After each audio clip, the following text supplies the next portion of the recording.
கர்த்தரும் ரட்சகருமான இயேசு கிறிஸ்துவின் என்ற நாமத்தினாலே கிருபையும் சமாதானமும் உங்களை வாழ்த்துகிறேன். ஆமென். நீ துன்பப்படுத்துகிற இயேசு நானே அப்படின்னு சொல்லிட்டு அதுக்குள்ள ஒரு சப் கட்டிங் கொடுத்துருக்காங்க. என்ன கட்டிங் கொடுத்துருக்காங்க அப்படின்னா, இந்திய சிறுபான்மையினர் அப்படின்னு கட்டிங் கொடுத்துருக்காங்க. சரியா? அதை லேசாக டச் பண்ணிட்டு அப்புறம் நம்ம செய்திக்குள்ள போகலாம். ஸோ இந்தியாவில் சிறுபான்மை மக்கள் யாரெல்லாம் இருக்கிறோம்? நாம சிறுபான்மையினர், கிறிஸ்தவர்கள், முஸ்லிம்கள், அப்புறம் சீக்கியர்கள், இப்படிப்பட்ட மக்கள் எல்லாம் சிறுபான்மை மக்களாக, பெரும்பான்மை அல்ல சிறுபான்மை மக்களாக இருக்கிறார்கள். இயேசுவின் பாதம் அப்படிங்கிற தலைப்பின் கீழே இன்றைக்கு உங்களோட நான் பேச போகிறேன். இயேசுவின் பாதம்.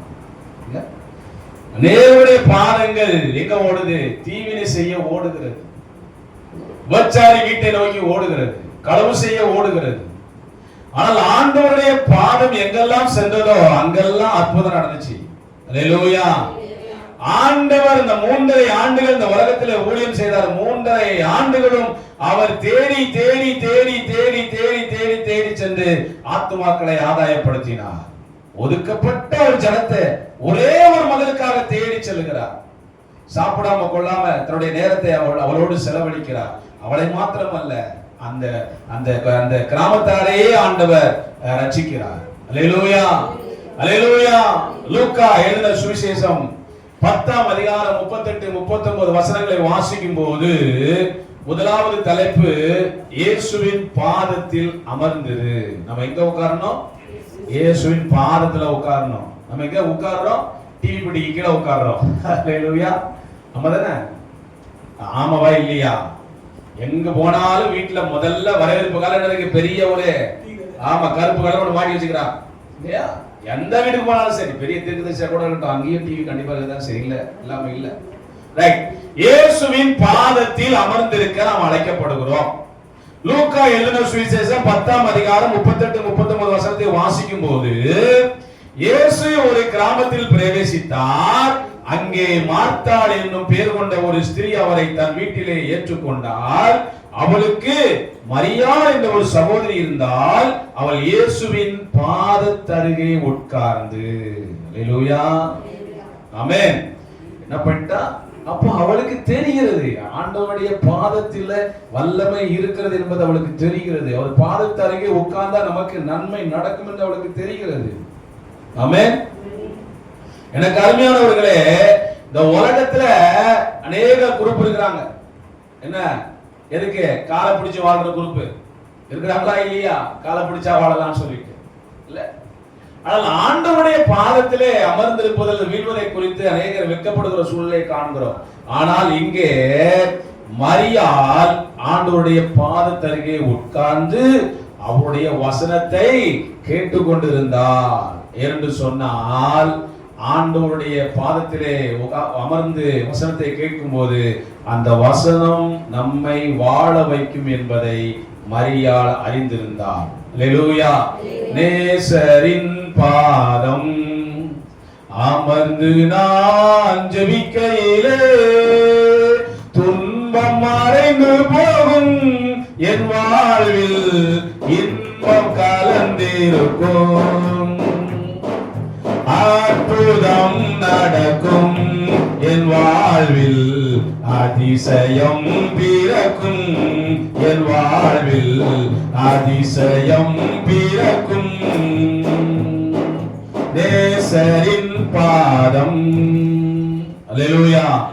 இயேசுடைய பாதத்துல நாம் அமர்ந்திருக்கும் போது நமக்கு என்ன நடக்குமா? இன்பம் கலந்திருக்குமா? துன்பம் மாறுமா? அற்புதம் நடக்குமா? அதிசயம் கிடைக்குமா? சோ இதை இந்த மரியாள் அறிந்திருந்தபடியினாலே ஆண்டவருடைய பாதத்தருகே உட்கார்ந்து அவருடைய வார்த்தையை கேட்டுக்கொண்டே இருந்தார். பழைய காலங்கள்ல அப்படின்னா இந்த மாதிரி பிள்ளைகள் எல்லாம் பாட்டிக்கிட்ட உட்கார்ந்து கதை கட்டிக்கிட்டே இருக்கும். அது அந்த காலம். இப்போ எங்க உட்கார்ந்து கதை கேட்கும்? மொபைல் போன்ல உட்கார்ந்து கதை கேட்கும், ஸ்மார்ட் போன்ல உட்கார்ந்து கதை, பொம்மை சேனல் பார்க்கும். என்ன பாப்பா, கையை குத்திராத, ரத்தம் வந்துடும். அப்புறம் நமக்காக ஆண்டவர் சிலுவையில் ரத்தம் சிந்திட்டார், நீ ரத்தம் சிந்த வேண்டாம். சரியா? கர்த்தருக்கு ஸ்தோத்திரம். அல்லேலூயா. லூக்கா எழுதின சுவிசேஷம் 8ஆம் அதிகாரம் 35 வசனம் சொல்கிறது. லூக்கா 8:35. அப்பொழுது சம்பவித்ததை பார்க்கும்படி ஜனங்கள் புறப்பட்டு இயேசுவிடத்திலே வந்து, பிசாசுகள் விட்டு போன மனுஷன் வஸ்திரம் தரித்து இயேசுவின் பாதத்தருகே உட்கார்ந்து. அல்லேலூயா. பயங்கரமாக அலக்களிக்கப்பட்ட ஒரு மனுஷன் இப்போ இவன் எங்க வந்து உட்கார்ந்திருக்கான்? இயேசுவின் பாதத்தருகிலே வந்து உட்கார்ந்திருக்கிறான். எப்படி உட்கார்ந்திருக்கிறான்? புத்தி தெளிந்தவனாய் உட்கார்ந்திருக்கிறான். இல்ல, புத்தி தெளிந்தவனாய் இருப்பதை பார்த்தா அந்த ஜனங்கள் பயந்தார்களாம். இன்னைக்கு பிஜேபி அப்படிதான் பயப்படுது. இந்த ஜனங்கள் புத்தி தெளிஞ்சுட்டாங்கன்னா நம்மள ஆட்சி கட்டல அமர வைக்க மாட்டாங்க. ஒரு விவரம் புரிஞ்சுட்டா நம்ம மேல அதிகாரத்துல வர முடியாம சொல்லிட்டு தான் இந்த நார்த் இந்தியா மக்களை அடிமைத்தனத்திலே வச்சுக்கிட்டு இருக்கிறான். படிப்பறிவு இல்லாதவங்க வச்சுக்கிட்டு இருக்கிறான். எனக்கு அருமையானவர்களே, அவன் புத்தி தெளிவுங்கிறதுக்காக தான் இங்க இருந்து மிஷனரிகள் அங்கே சென்று இரவு பகலாக உழைக்கிறான். அடி வாங்கி சாப்பிடாமலும் கால்நடையா நடந்து பல கிலோமீட்டர் மலையில ஏறி இறங்கி சுவிசேஷத்தை அறிவிக்கின்ற அவருடைய பாதங்கள் எவ்வளவு அழகானவைகள். சொன்னா நம்புவோமா? பாதங்கள் முகம் அழகாருன்னா நம்புவோம். பாதம் அழகார் அழகு. யாருடைய பாதம் அழகு? சினிமா ஸ்டார் பாதமா? யாருடைய பாதம்? சுவிசேஷம் அறிவிக்கிறவருடைய பாதம். அல்லேலூயா. அண்ணன் சொன்னாரு, இந்த வாரம் சாரி இல்லைன்னு, நான் அங்கதான் போறேன், ஃபீல்டுக்கு போறேன், என்எம்எஸ் ஃபீல்டுக்கு போறோம் ஈஸ்டருக்கு. சுவிசேஷம் சொல்லுவது அங்குள்ள ஊழியர்களை பார்த்து அவர்களை கொஞ்சம் உற்சாகப்படுத்துவதற்காக போகிறோம், வேற ஒன்றும் கிடையாது. எனக்கு அருமையானவர்களே, நான் இந்த ஆண்டு போகல, ஃபீல்டுக்கே போகல. அதனால இந்த காலங்கள் கிடைத்தது. அந்த நாட்கள், அந்த 3 நாட்கள் சென்று அவர்களோடு உறவாடி ஊழியத்தை குறித்து அறிந்து அவர்களை உற்சாகப்படுத்தி வருவதற்காக கடந்து செல்லுகிறோம். ஜெபித்துக் கொள்ளுங்கள். சுவிசேஷம் அறிவிக்கனுடைய பாதங்கள் அழகானவைகள். விடுதலை கொடுக்கிற ஆண்டவருடைய பாதங்கள் அழகானவைகள். இப்ப பாருங்க, வஸ்திரம் தெரியாமல் இருந்த பிரேத கலங்கத்திலே வாழ்ந்து வந்த ஒரு வாலிப பையன் இப்ப எங்க உட்கார்ந்துட்டு இருக்கான்? இயேசுவின் பாதத்தருகே உட்கார்ந்துட்டு இருக்கிறான். அல்லேலூயா. பரிசுத்தமே, பரவசமே, பரமேசருளே, பரம்பொருளே, தேடினதால் கண்டடைந்து, தேடினதால் கண்டடைந்து, பாடின பாடல்கள் ஈந்தளித்தீர், உம்மாத பணிந்தீர் என்னாடும் துள்ளியே, உம்மை அன்றி யாரை பாடுவேன்? ஏசையா உந்த நட்பு உள்ளம் பொங்குதே, ஏசையா உந்த நட்பு உள்ளம் பொங்குதே. இரண்டாவது குறிப்பு, இயேசுவின் பாதத்தருகே விழுந்துரு. முதலாவது அமர்ந்துரு, இரண்டாவது விழுந்து. அநேகம் பேர் போய் விழுந்துடலாம்ல. நம்ம நாட்டில் கூட ஒருத்தர் சிஎம்மா இருந்தாரு இல்ல, பாதத்துல போய் விழுந்து வந்தார் இல்லையா, பதவிக்காக. ஆமா, எத்தனை பேர். இது ஒரு எக்ஸாம்பிள், இன்னும் அநேக எக்ஸாம்பிள் இருக்கு. பாதத்துல நெடுஞ்சான்களையா விழுந்துருவோம். இங்க மார்க் 5ஆம் அதிகாரம் 22-23 வசனங்களை வாசிக்கும் போது, ஜெப ஆலய தலைவனாகிய யவீரு என்பவன் வந்து இயேசுவை கண்டவுடனே அவர் பாதத்திலே விழுந்து, வேற வழியே கிடையாது, வேற வழி இல்லாம எங்க போய் விழுறோம்? பாதத்துல விழுறோம், பாதத்தை பற்றி பிடிக்கிறோம். எப்படியாவது காப்பாத்துங்கப்பா. யார காப்பாத்துங்க? என் குமாரத்தி மரண அவஸ்தைப்படுகிறாள். நம்மள அநேகம் பேர் என்ன செய்வோம்? சுகவீனமா இருக்கும்போது மருத்துவமனையில சேர்த்துட்டு டாக்டர் கையை பிடிச்சுக்கிட்டு, ஐயா உங்க காலா நினைச்சு கேட்கிறேன், எப்படியாவது என்ன செய்யுங்க, காப்பாத்துங்க, எப்படியாவது காப்பாத்துங்க, நான் எதை வித்தாவது கூட அந்த ஃபீஸை கட்டிடுறேன், எப்படியாவது காப்பாத்துங்க, கெஞ்சிரோம்ல. அந்த அந்த அந்த இருளான சூழ்நிலையை நம்ம நினைச்சு பார்த்தா தெரியும். எங்க பார்த்தாலும் ஒரு இருளான சூழ்நிலை, கைவிடப்பட்ட ஒரு சூழ்நிலையா இருக்கும். அப்போ நமக்கு அந்த மருத்துவர் தெய்வம் மாதிரி தெரிவார். அதனால அவர்கிட்ட கேட்கிறோம், எப்படியாவது காப்பாத்துங்க, உங்களுக்கு நான் என்ன செய்யறேன், பணத்தை நான் செலவு பண்ணுவேன், ரெடியா இருக்கிறேன். பணமே இருக்காது, அது வேற விஷயம். இவற்றை நம்ம சொல்றது போல நம்ம போய் செய்வோம், தேடுவோம், போய் கேட்போம், கடன் கேட்போம், இல்ல வட்டிக்கு ஓடுவோம், ஜொல்சான வைக்க போவோம். எப்படியாவது காப்பாற்றப்பட வேண்டும். அதே ஒரு நோக்கத்தோட தான் இந்த மனுஷன் ஓடி வரான். என் குமாரத்தி மரண அவஸ்தைப்படுகிறாள், அவள் ஆரோக்கியம் அடைபடிக்கு நீர் வந்தால் அவள் சுகமாவாள். இல்ல, நீ தொட்டால் சுகமாவாள். எனவே அவள் ஆரோக்கியம் அடைய வேண்டும், அவள் சுகமடைய வேண்டும். எனவே நீர் வந்து அவள் மீது கைகளை வையும், அப்பொழுது பிழைப்பாள் என்று அவரை மிகவும் வேண்டிக் கொண்டான். எங்க விழுந்து? ஆண்டவருடைய பாதத்திலே விழுந்து வேண்டிக் கொண்டான். எனக்கு அருமையானவர்களே, இன்னைக்கு ஒருவேளை வேற வழியே இல்லைன்னு சொல்லிட்டாங்களா, நீங்க வருத்தப்படாதீங்க. நேர போய் உலகத்தான் காலில் விழுறதை விட யாருடைய பாதத்துல விழுந்துடணும்? ஆண்டவராகிய இயேசு கிறிஸ்துடைய பாதத்துல விழுந்துடணும். எப்படி இந்த யவீது விழுந்தானோ தன் மகளுக்காக, அதே போல நாம் ஆண்டவராகிய இயேசு கிறிஸ்துடைய பாதத்திலே விழுந்து நாம் கேட்கும் போது ஆண்டவர் நமக்கு இறங்குகிற தேவனாய் இருக்கிறார், விடுதலை கொடுக்கிற தேவனாய் இருக்கிறார். அல்லேலூயா. மார்க் 7:25 சொல்கிறது, அசுத்த ஆவி பிடித்திருந்த ஒரு சிறு பெண்ணின் தாயாய ஒரு ஸ்திரீ அவரை குறித்து கேள்விப்பட்டு வந்து அவர் பாதத்திலே விழுந்தாள் என்று சொல்லப்படுகிறது. அவர் பாதத்திலே விழுந்து கேட்கிறார், என்னுடைய மகளுக்கு சுகம் தாங்க. போன நாம பேசணும், இந்த வார்த்தையை குறித்து பேசணும். ஆண்டவர் சொன்னார், நீ விசுவாசத்தபடியே உனக்கு ஆக கடவுது என்று சொன்னார். லூக்கா 5:12-13 வசனங்களை வாசிக்கும் போது, பின்பு அவர் ஒரு பட்டணத்திலே பிரவேசிக்கையில் குஷ்டரோகம் நிறைந்த ஒரு மனுஷன் இயேசுவை கண்டு முகங்குப்புற விழுந்து, ஆண்டவருடைய பாதத்திலே முகங்குப்புற விழுந்து, ஆண்டவரே உமக்கு சித்தமானால் என்னை சுத்தமாக்க உம்மாலே ஆகும் என்று அவரை வேண்டிக் கொண்டார். அவர் தமது கையை நீட்டி அவனை தொட்டு, எனக்கு சித்தம் உண்டு, சுத்தமாக என்றார். உடனே குஷ்டரோகம் அவனை விட்டு நீங்கிற்று. அல்லேலூயா, அல்லேலூயா. வேற வழியே கிடையாது. நீரே என் தஞ்சம், நீரே என் கோட்டை, நீரே என் அடைக்கலம் என்று சொல்லி ஆண்டவருடைய பாதத்திலே விழும்போது ஆண்டவர் நமக்கு இறங்குகிற தேவனாய் இருக்கிறார். அவர் நமக்கு சுகம் கொடுக்கிற தேவனாய் இருக்கிறார். அவர் நம்மை பலப்படுத்துகிற தேவனாய் இருக்கிறார். அல்லேலூயா. லூக்கா எழுதின சுவிசேஷம் 17ஆம் அதிகாரம் 12-16 வசனங்களை வாசிக்கும் போது, அங்கே ஒரு கிராமத்திலே பிரவேசித்து போது குஷ்டரோகம் உள்ள மனுஷர் 10 பேர் அவருக்கு எதிராக வந்து தூரத்தில் நின்று, இயேசுவே எங்களுக்கு இடம் என்று சத்தமிட்டார்கள். அவளை அவர் பார்த்து, நீங்கள் போய் ஆசாரியர்கள் உங்களை காண்பீங்கள் என்றார். அந்தபடி அவர்கள் போகையில் சுத்தமானார்கள். அவர்கள் ஒருவன் தான் ஆரோக்கியமானதை கண்டு திரும்பி வந்து உரத்த சத்தத்துடைய தேவனை மகிமைப்படுத்தி அவருடைய பாதத்தருகே முகங்குப்புற விழுந்து அவருக்கு ஸ்தோத்திரம் செலுத்தினான். அவன் சமாரியனா இருந்தான். அல்லேலூயா. இங்க என்ன நடக்குது? சுகம் அடைந்த பின்பு அவன் வந்து ஆண்டவருக்கு நன்றி சொல்ல வாரான். அவன் ஆண்டவருடைய பாதத்திலே முகங்குப்புற விழுந்து நன்றி சொல்லுகிறான். இல்ல, மத்த 9 பேர் ஓடி போயிட்டான், நன்றி விசுவாசம் கெட்டவன். ஆனா இவன் நன்றியோடு வந்து, அது எதை குறிக்கிறது? தன்னுடைய பணிவை குறிக்கிறது.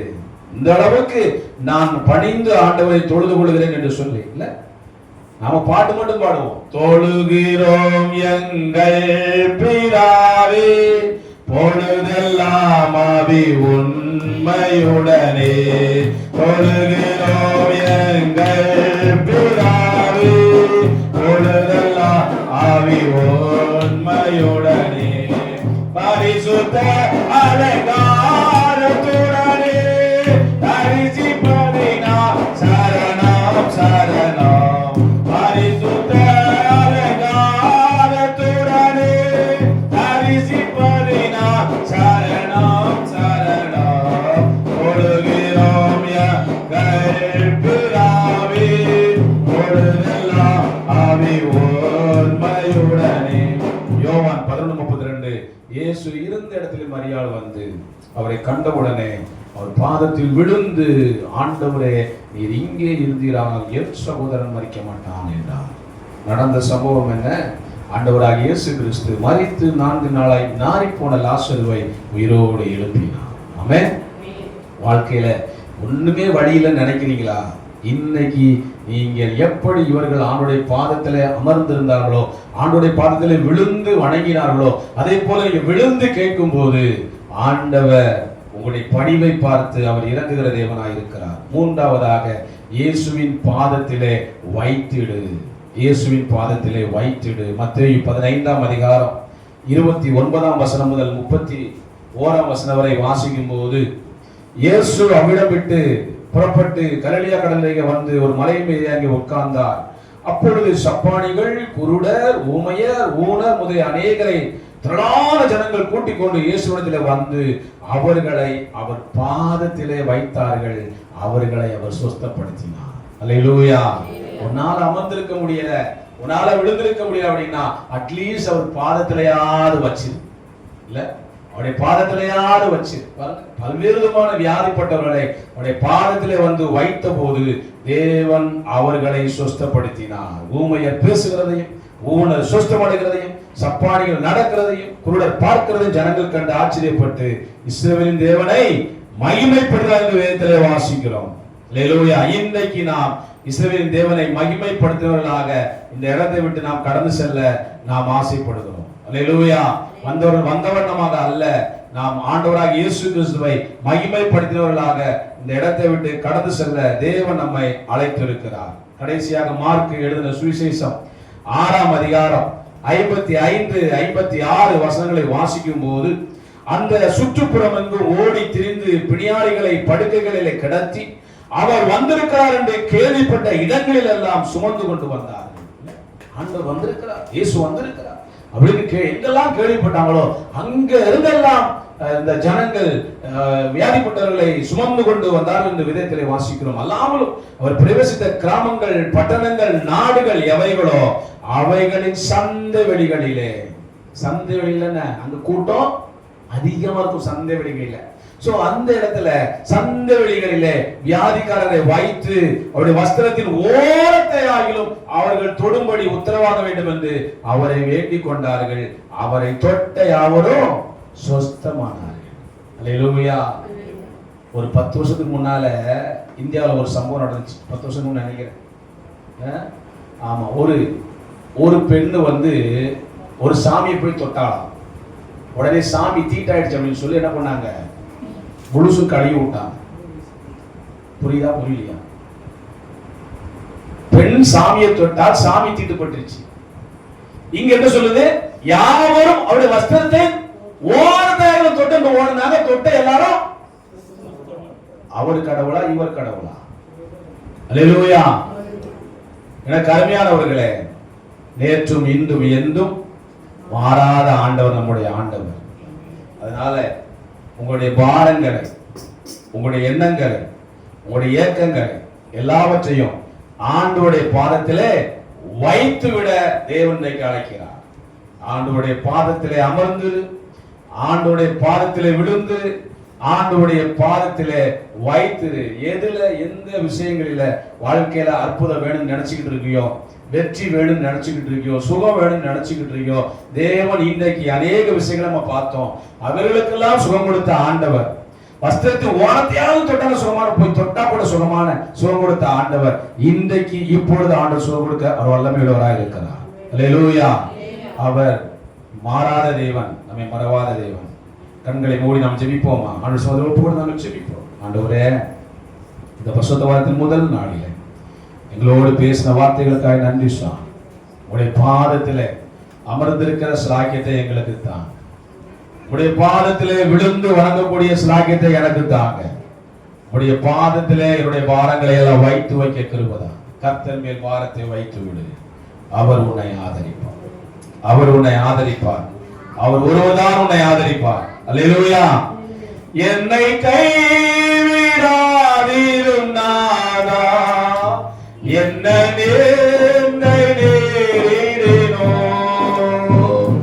என்னை கைவிடாதீரும் நாதா, என்ன நேரிடினோ, உமக்காக யாவும் சகிப்பேன், கருவலையினிடுமே, உமக்காக யாவும் சகிப்பேன்,